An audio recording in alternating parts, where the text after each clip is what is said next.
മാറുവാൻ യൗവനക്കാരായ ചില പ്രിയപ്പെട്ടവരുടെ അശാന്തമായ പരിശ്രമങ്ങളുടെ നിമിത്തമായി ഈ ദേശത്തും കടന്നു വരുവാൻ സർവശക്തനായ ദൈവം ഒരുക്കിയ എല്ലാ നല്ല സാഹചര്യങ്ങൾക്കായിട്ടും എല്ലാ മഹത്വവും മാനവും ദൈവത്തിനെ അർപ്പിച്ചുകൊണ്ട് നിങ്ങളെ അഭിസംബോധന ചെയ്ത് സംസാരിക്കുന്നതിൽ ഞങ്ങൾ തികച്ചും അഭിമാനമുള്ളവരാണ്. കേരളത്തിൻ്റെ വിവിധ ഭാഗങ്ങളിൽ ഈ സന്ദേശവുമായി കടന്നു പോകുവാൻ കഴിഞ്ഞ ചില നാളുകളായി പ്രിയപ്പെട്ടവർക്ക് അതിനുള്ള അവസരങ്ങൾ ലഭിച്ചുകൊണ്ടിരിക്കുന്നു. യാതൊരു മതത്തിൻ്റെയോ യാതൊരു പ്രത്യയ ശാസ്ത്രത്തിൻ്റെയോ മറ്റെന്തെങ്കിലും ആദായ മാർഗത്തിൻ്റെയോ ഭാഗമായല്ല, ലഭിച്ച രക്ഷയെ, ലഭിച്ച സന്തോഷത്തെ, ലഭിച്ച സൗഭാഗ്യത്തെ ദാനമായി ലഭിച്ചതിനെ ദാനമായി കൊടുക്കേണ്ടതിനായിട്ട് ഈ യൗവനക്കാരായ സഹോദരന്മാർ സഹോദരിമാർ അവരെടുക്കുന്നതായിട്ടുള്ള ആ ഒരു ദൗത്യം ഇവിടെയും കടന്നു വരുവാനിടയായതിൽ ദൈവത്തെ സ്തുതിക്കുന്നു. നിങ്ങളൊരു പക്ഷേ വിവിധമായിട്ടുള്ള ജോലി തിരക്കുകളിലോ യാത്രയുടെ മറ്റ് തിരക്കുകളിലോ വിൽപ്പനയുമായി ബന്ധപ്പെട്ട തിരക്കുകളിലോ ഒക്കെ ആയിരിക്കാമെങ്കിലും വളരെ താഴ്മയോടെ വളരെ സ്നേഹത്തോടെ ചില നിമിഷങ്ങൾ ഞങ്ങളിലേക്ക് നിങ്ങളുടെ ശ്രദ്ധയെ തിരിക്കുവാനായിട്ട് ആഗ്രഹിക്കുകയാണ്. വളരെ താഴ്മയോടെ നിങ്ങളോട് കാര്യം അറിയിക്കുന്നു. ഈ ഒരു കാലഘട്ടം എന്ന് പറയുമ്പോൾ നമുക്കറിയാം യൂട്യൂബ് ഫോളോവേഴ്സിൻ്റെ ഒരു കാലഘട്ടമാണ്. ഒരേ യൂട്യൂബ് തന്നെ ഒരാൾ തന്നെ അമ്മയായും അപ്പനായും മരുമോളായും മരുമോനായും മകനായും കൊച്ചുമകനായും ഒക്കെ ഒരേ ആൾ തന്നെ അഭിനയിച്ച് യൂട്യൂബ് ഫോളോവേഴ്സായിട്ട് അങ്ങനെ ചെയ്യുന്ന ഒരു കാലഘട്ടമാണ് നമുക്കറിയാം. എത്രയോ സമയമാണ് അവർക്ക് ഇഷ്ടം പോലെ വ്യൂസ് ഉണ്ടാകുന്നതിന് വേണ്ടി അവർ അധ്വാനിക്കും നമുക്കറിയാം. അതുപോലെ തന്നെ കോമഡി, സിനിമ, അതുപോലെ തന്നെ പരമ്പരകൾ എന്ന് വേണ്ട നിരവധി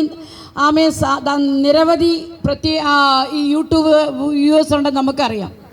എന്നാൽ എന്നെ അതിശയിപ്പിച്ചതായിട്ടുള്ളൊരു കാര്യം, ധാരാളം കോമഡി ഷോകളോ അതുപോലെ തന്നെ ഡ്രാമയോ സിനിമയോ മറ്റെന്തെങ്കിലുമുള്ള രാഷ്ട്രീയ മേഖലകളോ ഒക്കെ ആണെങ്കിൽ ലക്ഷക്കണക്കിന് അതിനെ വ്യൂവേഴ്സിനെ കാണാനായിട്ട് സാധിക്കും. നിസ്സാരമായി യാതൊരു കഥയുമില്ലാത്ത യാതൊരു അർത്ഥവുമില്ലാത്ത ഒരു കോമഡി ഷോയാണ് അവതരിപ്പിക്കുന്നതെങ്കിലും ലക്ഷക്കണക്കിന് ആൾക്കാർ ഒരു ദിവസം വൈകുന്നേരമകമായി അത് കാണും. എന്നാൽ മനുഷ്യ ജീവിതത്തെ രക്ഷിക്കുന്ന ഒരു സന്ദേശത്തിൻ്റെ ഒരു സന്ദേശം പറഞ്ഞാൽ 100, 200, 1000 അങ്ങേയറ്റം 2000 കണ്ടെങ്കിലാകാം. എല്ലാ മനുഷ്യരും അല്പനേരത്തെ സന്തോഷത്തിന് വേണ്ടി അല്പനേരത്തെ ലഭ്യമാകുന്ന ഒരു നൈമിഷികമായ ഒരു സന്തോഷത്തിന് വേണ്ടി മാത്രം അവരുടെ സമയം ചിലവാക്കുമ്പോൾ, എൻ്റെ കേൾവിക്കാരായ മാന്യ പ്രിയപ്പെട്ടവരെ, ഈ ലോക ജീവിതം പശു പട്ടി പൂച്ച പോലെ ജീവിച്ചവസാനിക്കുന്നവരായിട്ടല്ല സർവശക്തനായ ദൈവം സകല മാനവജാതിയുടെയും ഉള്ളിൽ കൊടുത്തിരിക്കുന്ന ഒരു ജീവനുണ്ട്, ഒരാത്മാവുണ്ട്. ഈ ലോകത്തിൽ മരിച്ച് അടക്കപ്പെട്ടതിന് ശേഷം നാം അവസാനിക്കുകയല്ല, അതിനുശേഷവും മറ്റൊരു ജീവിതമുണ്ട്. അത് എല്ലാ മതങ്ങളും മോക്ഷത്തെക്കുറിച്ച് നമ്മെ പഠിപ്പിക്കുന്നു. ഹൈന്ദവ മതമായാലും ക്രിസ്തു മതമായാലും ജൈനമതമായാലും ബുദ്ധമതമായാലും മുസൽമാനായാലും എല്ലാവരും ഒരു മോക്ഷത്തെക്കുറിച്ച് പഠിപ്പിക്കുമ്പോൾ ആ മോക്ഷത്തെക്കുറിച്ച് എത്ര പേർ ചിന്തിക്കുന്നുവെന്ന് ഒരു നിമിഷം നമ്മളോട് തന്നെ ചോദിച്ചു നോക്കാം. നമുക്കറിയാം അനേകർ എന്തു ചെയ്യും, അവരുടെ ജീവിതത്തിൻ്റെ യാത്രയിൽ അവർ എവിടെയെങ്കിലുമൊക്കെ യാത്ര ചെയ്ത് അല്ലെങ്കിൽ അവരുടെ ജീവിതം യാത്ര ചെയ്ത് എങ്ങനെയെങ്കിലും അവരുടെ ജീവിതത്തിനൊരു സ്വസ്ഥത ലഭിക്കുന്നതിന് വേണ്ടി ഏതെങ്കിലുമൊക്കെ പുണ്യസ്ഥലങ്ങൾ സന്ദർശിച്ച് അവരുടെ ആയുസ് കഴിക്കുന്നതായി നമുക്കെല്ലാവർക്കും നന്നായി അറിയാം. പ്രത്യേകിച്ച് കേരളത്തിൻ്റെ സൗന്ദര്യം നമുക്കെല്ലാവർക്കും അറിയാം. ദൈവത്തിൻ്റെ സ്വന്തം നാട് എന്ന് മറുപേരുള്ള ഈ കേരളം ഇപ്പോൾ കടന്നു പോകുന്ന വിപത്തുകൾ എന്താണെന്ന് ഞാൻ പറയാതെ എന്നേക്കാൾ നന്നായി സാമൂഹ്യ സാംസ്കാരിക മേഖലകളിൽ ഉൾപ്പെട്ട് നിൽക്കുന്ന പ്രിയപ്പെട്ടവരാണല്ലോ ഞങ്ങളെ കേൾക്കുന്നത്. നിങ്ങൾക്ക് ഞങ്ങളെക്കാൾ നന്നായി ഈ സാഹചര്യങ്ങളെ അറിയാം.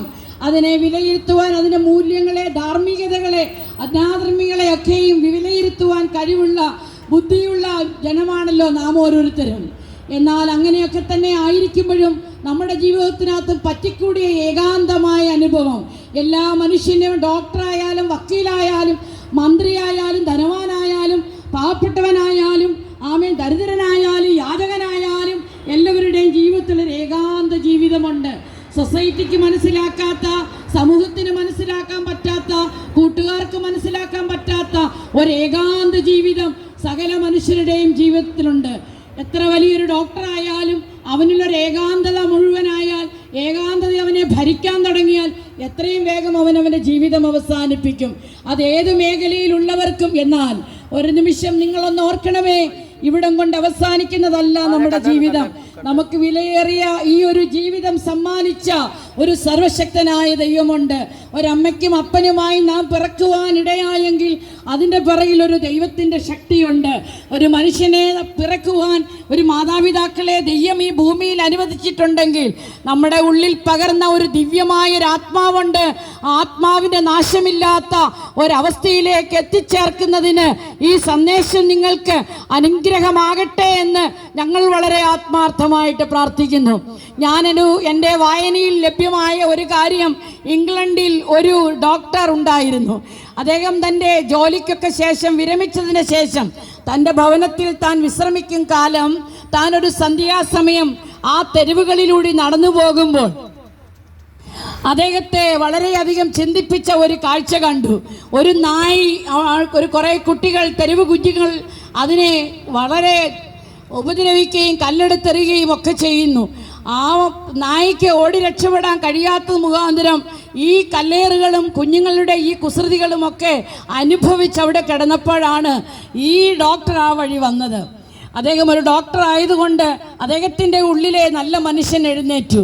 അങ്ങനെ അവൻ ആ നായയെ ചെവിക്ക് വലിച്ച് പിടിച്ചുകൊണ്ട് അദ്ദേഹത്തിൻ്റെ വീട്ടിലേക്ക് യാത്ര ചെയ്തു.